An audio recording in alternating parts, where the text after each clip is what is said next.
I want to take a few minutes to talk about two reasons why everyone should attend the False Love Seminar.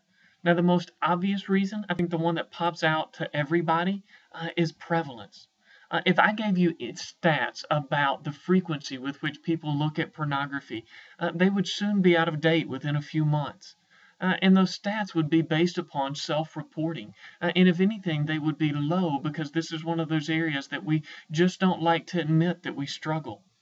But when you take the access to lust that is available to us through the internet, not just pornography, but the dating sites and hooking up with an old boyfriend or girlfriend on Facebook, if you take the access of that with the affordability of it, that most of it is free, and that there is also the anonymity, that most of it can be done without thinking anybody's ever going to know, that access, affordability, and anonymity leads to the epidemic that we're seeing within our culture.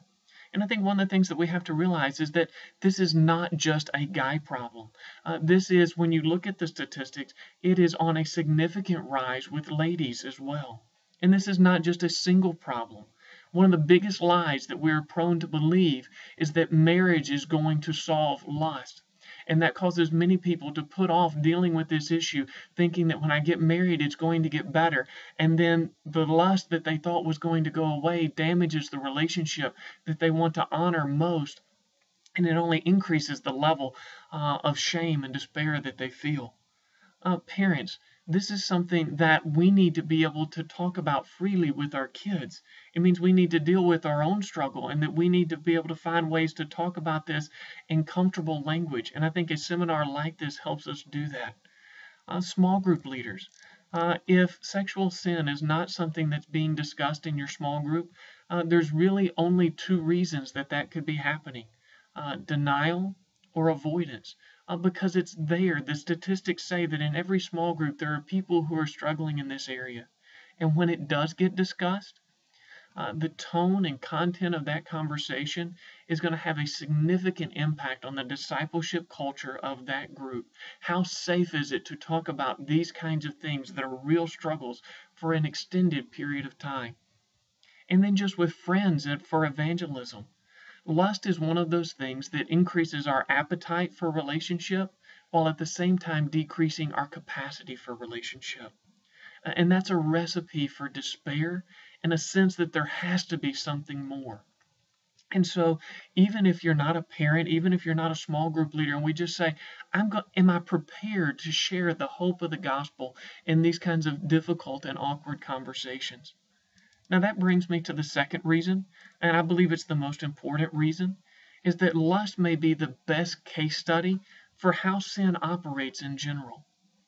Can you think of a better example of the pattern of sin than lust? The only thing that in my mind comes close to that is anger. But consider for a moment how lust convinces you that you just can't live without it. And it makes all kinds of promises that it really can't keep, but seem so enticing because we want them to be true. It gives you these moments of power and enjoyment and fulfillment that hold out the hope that maybe it really can keep those promises. But then it's followed by these strong feelings of guilt and shame. It makes you feel unworthy of anything better.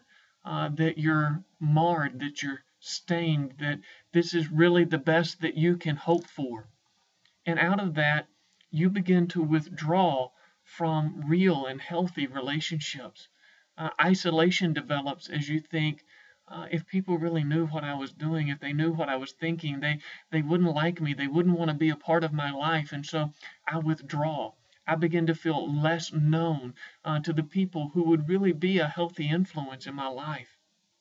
And then we begin to return to our sin for comfort from the pain that our sin created, which is the essence of what it means to be in an addictive cycle.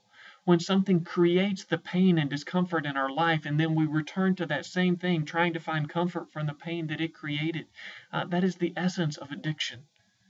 And then we begin to believe that nobody really understands and nobody really wants to help.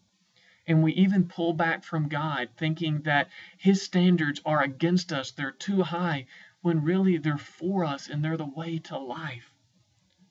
And I think in that you can begin to quickly hear that it's only the gospel that gives us the hope to address these kinds of issues. And I believe the False Love Seminar will do a good job of presenting to you how does the gospel speak to these issues. It's not going to be a bunch of people sitting in a circle telling our names. It's going to be a presentation to a room of hopefully hundreds of people to hear and say, yes, we want to know how the gospel speaks to this issue so that we can care for one another more effectively. And so if you come, what is it that you'll leave with? You'll leave with solid biblical teaching arranged around a step work outline to help you overcome a life-dominating struggle of lust. You'll leave with a thorough study guide and mentoring guide, something that you could use in your personal study, that you could use in mentoring somebody in your small group, something that you could use with a friend at work who's just reached that point that maybe their marriage is falling apart and they finally admitted why. And you say, look, this is something that we could go through together over lunch or at breakfast if you're willing to do that, and to methodically take them through the gospel in slow motion, helping them see how it makes sense of their life better than anything else can. And you'll leave with video resources available, where all of the presentation will be captured on video and posted on my website, so that if this is something that you want to walk through for yourself or for somebody else, you don't have to remember everything that's said. You can come to the seminar and get the big picture of what this is about and how you would utilize it, so that when the time comes that you need to use it, you've got an idea of what it is, and all of the presentation is available for you. Now below this video, I'm going to put the time, date, location, and RSVP information for this event. My hope for you is that you will take advantage of this opportunity to be equipped for conversations that you're likely to have many times with the people that you care about most in your life.